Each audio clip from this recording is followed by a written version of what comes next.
Alright guys, so we finally have official images of the X-Men X-Mansion Lego set. This is one that we have been anticipating for years and years. There have been Lego Ideas sets of an X-Mansion concept that have been going around for as long as I can remember, and now we officially have an X-Mansion Lego set coming out from Lego on November 4th as well, so really soon, less than half a month away on that one.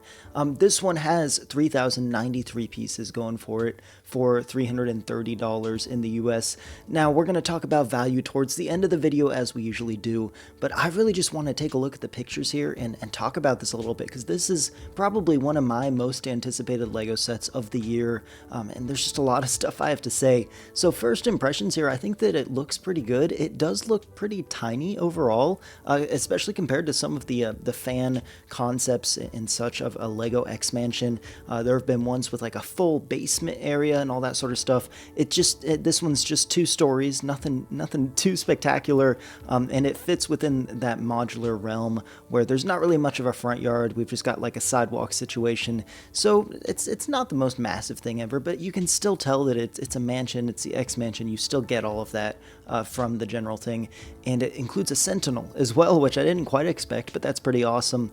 In terms of the figures, we'll obviously take a look at those later. The details and such, though, it looks like a mansion. Like, there's nothing too spectacular here. You can see some different pieces being used for different effects. Those little hot dog pieces right there, the little weed pieces, everything's it's working. It's working.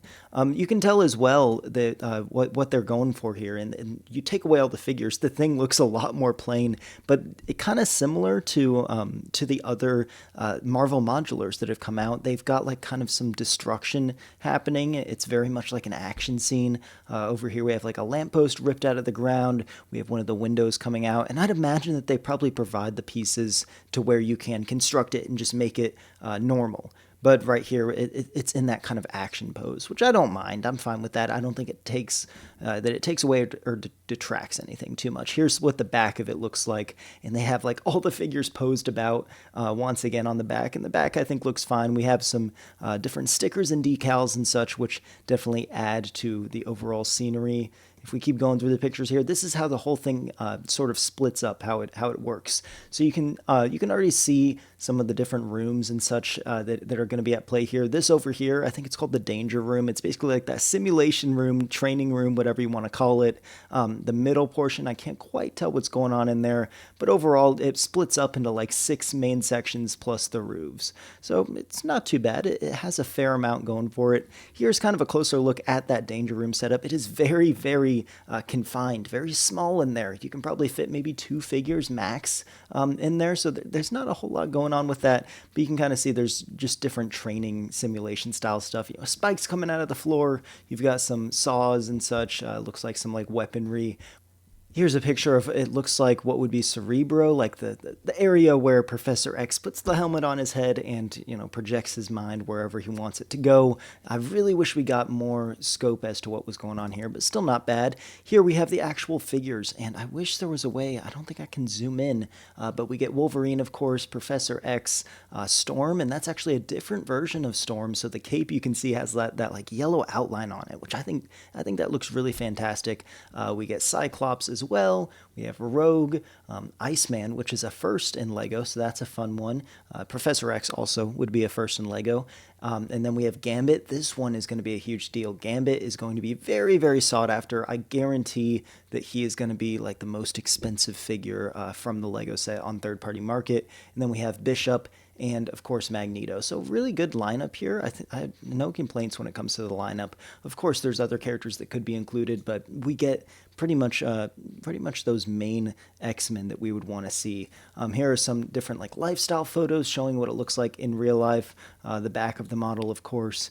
More of the back of the model. This kind of gives you a view of, I guess there's like kind of a basketball hoop situation going on back here, recreational stuff. Okay, here's a better look at that Cerebro room where Professor X actually like puts the helmet on his head.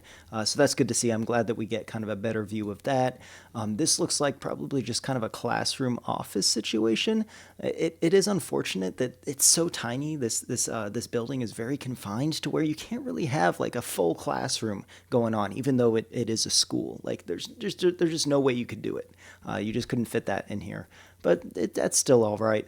And here is kind of how that danger room setup goes, and you actually have different kind of modules that you can switch out, which is kind of cool.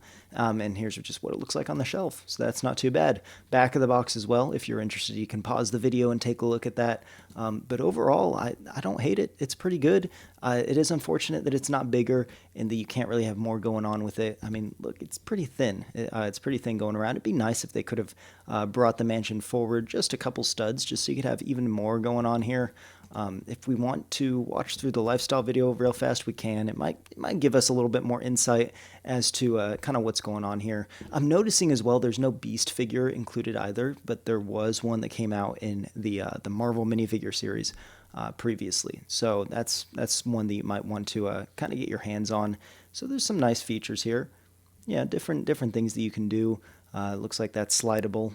Okay, yeah, it's not too bad. It's not too bad.